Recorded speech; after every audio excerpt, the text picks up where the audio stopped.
টাকার পাচার রোধে কর দিয়ে কালো টাকা সাদা করার সুযোগ দেওয়া হয়েছে বলে মনে করেন আওয়ামী লীগের সাধারণ সম্পাদক ওবায়দুল কাদের।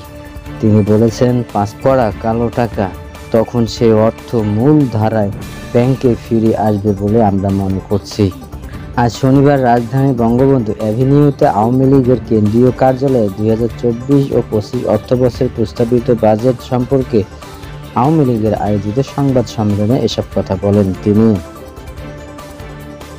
বাজেটে সরকার মুনাশিয়ানা দেখতে পারেনি, একই কারোর সঙ্গে কালো টাকা সাদা করার সুযোগ দেওয়া আওয়ামী লীগের নির্বাচনী ইশতেহারের সঙ্গে সাংঘর্ষিক বলে মন্তব্য করেছেন সিপিডি।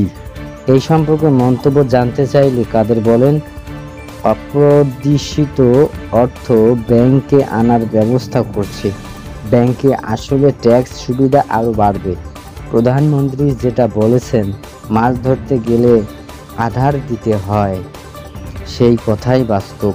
তিনি বলেন, এখন সিপিডি কি বলল, টিআইবি কি বলল, সুজন কি বলল, এসব নিয়ে আমাদের কোনো মাথা ব্যথা নেই। ওরা সবাই বিএনপির সুরে সুর মিলিয়ে কথা বলে, তাদের